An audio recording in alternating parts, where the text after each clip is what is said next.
तो हेलो नमस्कार दोस्तों। आज हम लोग जानेंगे स्पेस एक्स क्या है। हर कोई हम लोग न्यूज़पेपर के फ्रंट पेज में देखते हैं कि फ्रंट हेडलाइन में दिया रहता है स्पेस एक्स। आखिर क्या है स्पेस एक्स, क्यों इतना फेमस है, क्यों इतना पॉपुलर इमेज है। और हर एक न्यूज़ में देखेंगे स्पेस एक्स अगर कोई ऐसा कुछ करता है तो वो आपका न्यूज़पेपर के फ्रंट पेज पे छप जाता है। तो इसी के बारे में जानेंगे स्पेस एक्स क्या है, कौन है इसके को फाउंडर, आखिर उसकी क्या है एम, क्या करना चाहता है उसके को फाउंडर। आज इसी के बारे में चर्चा करेंगे। सबसे पहले स्पेस एक्स के बारे में अगर जानेंगे कि स्पेस एक्स स्पेस से रिलेटेड जितने भी वर्क है वो करते हैं। कौन सा वर्क हो गया, अगर हम वर्क की बात करेंगे तो स्पेस में कॉलोनी को बनाना, मार्स में कॉलोनी को बनाना। इसका एम है कि मार्स प्लेनेट पे जाके ऐसा कॉलोनी बनाए जो आदमी यहाँ पे आके कुछ दिन वैकेशन के रूप पे यहाँ पे क्या करे, रेस्ट कर सके, टूर पे जा सकते हैं। अभी तक तो ऐसा कोई एजेंसी नहीं था जो प्राइवेट था जो स्पेस में किसी टूरिस्ट को वहाँ पे लेके जा सकता, लेकिन स्पेस एक्स ही ऐसा है जो कि टूरिस्ट को स्पेस में ले जाने वाले पहले स्पेस एजेंसी बना। और ये कौन है, ये पूरी तरह से फुल्ली प्राइवेट है। जितनी भी आपकी स्पेस एजेंसी से रिलेटेड वर्क करता है वो सारे आपका क्या है, गवर्नमेंट सेक्टर से चलते हैं, पब्लिक सेक्टर के रुपये से चलते हैं। लेकिन स्पेस एक्स ही है जो कि पूरी तरह से प्राइवेट है, प्राइवेट ऑर्गेनाइजेशन है जो कि स्पेस से रिलेटेड वर्क करता है। अगर गवर्नमेंट ऑर्गेनाइजेशन की बात करेंगे, जैसे इंडिया की बात करें, इंडिया में स्पेस एजेंसी जो है वो क्या है, ISRO, Indian space research organisation. और नासा की बात कर ले तो नासा क्या है, ये अमेरिका का है जो कि ये भी आप वहाँ के गवर्नमेंट से चलती है। इसी तरह आपका रॉसकॉम है, रॉस कॉस्मोस नाम है जो रसिया का है और ये भी पूरी तरह से रसिया गवर्नमेंट से चलता है। इसी तरह हर एक कंट्री का अपना अपना स्पेस एजेंसी है। जैसे कनाडा का अपना स्पेस एजेंसी है, उसका नाम है कैनेडियन स्पेस एजेंसी। इजराइल का अपना है, रसिया का अपना है, ईरान का अपना है Iranian space agency, Canadian space agency, China national space agency, Israel का अपना है। इसी तरह बहुत सारे स्पेस एजेंसी है जो कि वो अब उसका काम होता है स्पेस में जाके वर्क करना, सैटेलाइट को, अदर प्लैनेट पे जीवन पॉसिबल है या नहीं है। अब स्पेस टेक्नोलॉजी इतना इम्पोर्टेंस क्यों है, क्योंकि आज हम सबसे बड़ी बात करेंगे कम्युनिकेशन सबसे बड़ी बात है कि विदाउट कम्युनिकेशन कुछ नहीं पॉसिबल है। तो स्पेस टेक्नोलॉजी के रेस में हर देश अपने आप को आगे देखना चाहता है। किसी देश की तुलना में वो अपने आप को कम नहीं समझता है, क्योंकि अब स्पेस ऐसा हो गया कि हर एक देश को स्पेस से हर एक पॉइंट को नज़र रख सकता है, हर एक देश पे नज़र रख सकता है। अगर वो पृथ्वी की बात करेंगे तो क्या पृथ्वी से संभव है, नहीं है। वो सिर्फ संभव है किसी स्पेस से, अंतरिक्ष से ही किसी एक पार्टिकुलर देश पे नज़र रख सकता है।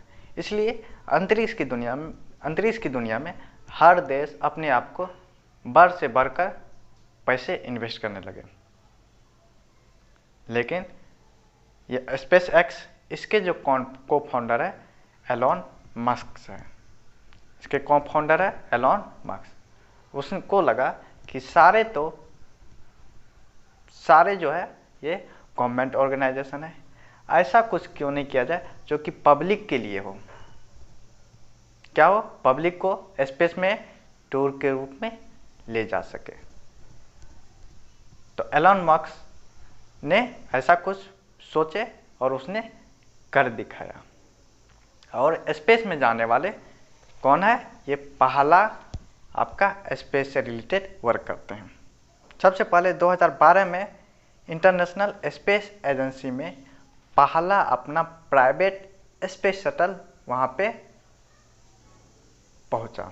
Space station international space station.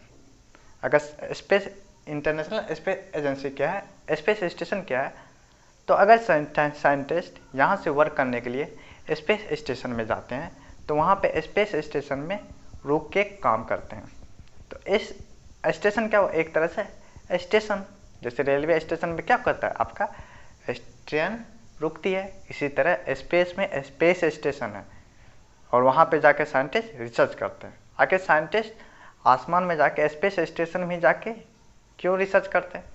पहला कारण है कि वहाँ पे क्या है, एयर नहीं है। अब एयर नहीं है तो अगर यहाँ पर किसी बैक्टीरिया को लेकर जाके वहाँ पर रिसर्च करेंगे, उसका एक्टिविटी देखेंगे, क्या कोई भी बैक्टीरिया, क्या उसका आर्किटेक्चर क्या है, क्या वो स्पेस में रह सकता है या नहीं रह सकता है, और उसका वहाँ पे ट्रांसमिशन भी नहीं होता है, कोई डर भी नहीं बना रहता है। तो इसी तरह एलन मार्क्स सोचा कि क्यों नहीं हम प्राइवेट बनाया और पब्लिक को स्पेस में ले जाने का काम किया। उसका सोच था, इसी पे उसने वर्क करना स्टार्ट किया और 2012 में वो करके दिखाया कि हाँ, करके दिखाया और स्पेस पृथ्वी पर से भेजे और स्पेस स्टेशन पे पहुंचा और उसके साथ असेंबल हुआ, वहाँ पे रुका और प्राइवेट ये कंपनी था। फिर उसका विजनरी यहाँ ही नहीं रुका, फिर उसने सोचा कि क्यों नहीं ऐसा कुछ किया जाए कि अंतरिक्ष में आदमी को सैर कराने के लिए ले जाए। हम लोग तो पृथ्वी पर बहुत जगह सैर करते हैं, सैर करने के लिए जाते हैं, टूरिस्ट बन के जाते हैं, लेकिन जंगल जाते हैं, नदी का सैर करने जाते हैं, लेकिन स्पेस का सैर पॉसिबल नहीं हुआ। अगर अंतरिक्ष में कोई भी जाते थे वो साइंटिस्ट जाते थे, रिसर्च पर्पस के जाते थे, लेकिन एलन मार्क्स ने कर दिखाया कि नहीं, कोई भी पब्लिक भी पैसे खर्च करके स्पेस की सैर पे जा सकते हैं। इसलिए उस पर वो वर्क करना स्टार्ट किया और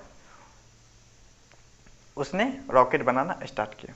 बचपन से एलन मार्क्स पढ़ने में कोई खास अच्छे थे नहीं। उसने बुक से पढ़ के उसने खुद की इंडस्ट्री, स्पेस इंडस्ट्रीज खड़ा कर दिया। यहाँ तक पहुँचने में उसको काफ़ी स्ट्रगल करना पड़ा, काफ़ी समस्या का सामना करना पड़ेगा। अगर हम इसके बारे में अगर जानेंगे एलन मार्क्स कौन है, तो सबसे पहले इसका जन्म हुआ था साउथ अफ्रीका में। उसने वहाँ पढ़ाई की और फिर ग्रेजुएट हुए, पोस्ट ग्रेजुएट हुए, फिर वो बड़े हुए जैसे ही वो फिर सोचा कि क्यों नहीं कुछ पैसा कमाया जाए। स्टार्टिंग में उसके पास तो ज़्यादा पैसा था नहीं, इसलिए उसने छोटी सी एक सॉफ्टवेयर वेब डिज़ाइन कंपनी खोल लिया और उस कंपनी का नाम है Zip2। जिस तरह हम लोग ईमेल जानते हैं उसी तरह एक कंपनी है Zip2।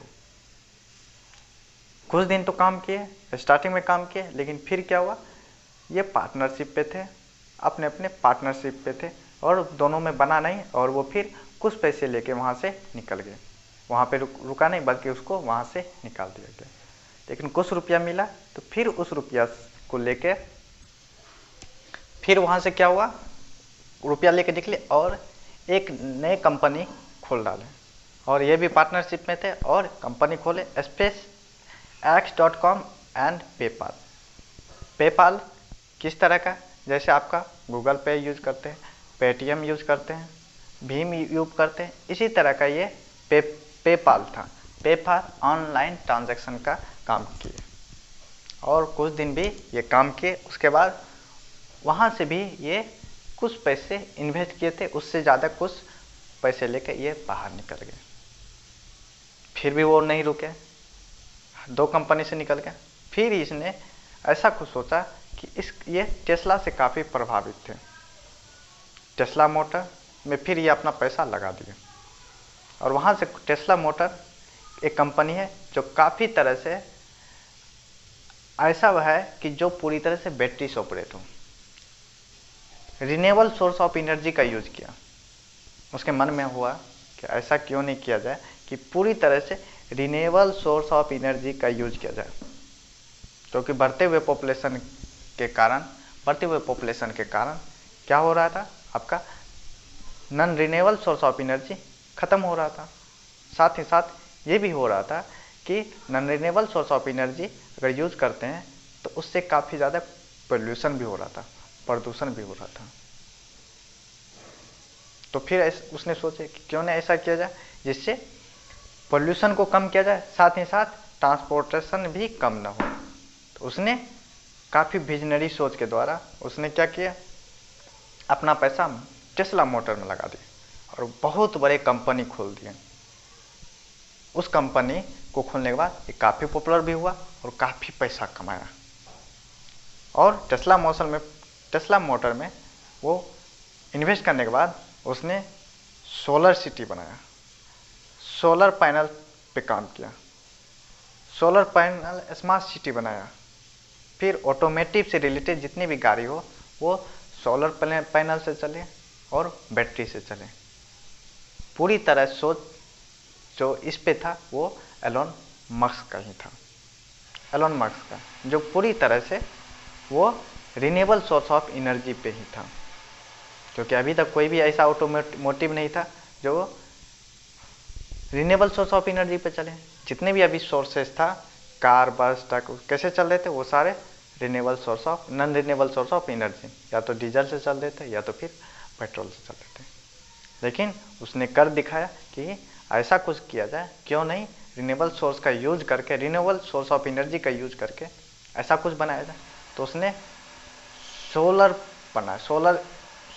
पैनल बनाया, सौर ऊर्जा, सोलर बैटरी बनाया, सोलर ऑटोमेटिव गाड़ी बनाया, एनर्जी स्टोर करने के लिए बहुत सारे सोलर बैटरी बनाए और वो काफ़ी रुपये भी कमाए। और बहुत सारे कंपनी में अभी भी जो है, अब आपको चाहे 2 व्हीलर हो या 4 व्हीलर हो, ये सब किसका देन है, ये एलोन मस्क का ही देन, जो पूरी तरह से किस पे चल रहा है, रिन्यूएबल सोर्स ऑफ एनर्जी पे चल रहा है। इसके पहले जितने भी आपका ऑटोमोटिव व्हीकल था, किस पे चल रहा था, non renewable source of energy पे चल रहा था। उसने कार बनाया, बाइक बनाया, सब किससे चलने लगा, बैटरी से चलने लगा और काफ़ी पैसा भी कमाया। लेकिन फिर ये अपनी टेक्नोलॉजी को रुका नहीं, अपनी टेक्नोलॉजी काफ़ी विजनरी थे कि काफ़ी सोच तक टेक्नोलॉजी में दूरदर्शी थे कि आगे क्यों नहीं किया जाए। यहीं पे नहीं रुका, पढ़ने में बुक से पढ़ के एक कंपनी खोल दिया, स्पेस एक्स खोले। और फिर 2012 में सबसे पहले इंटरनेशनल स्पेस में उसका स्पेस शटल वहाँ पे लैंडिंग हुआ।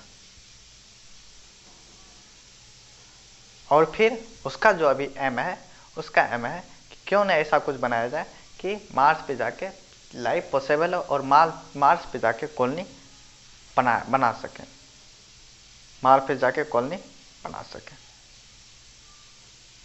ये थे एलोन मस्क। इसके बारे में like and subscribe my channel. Thank you.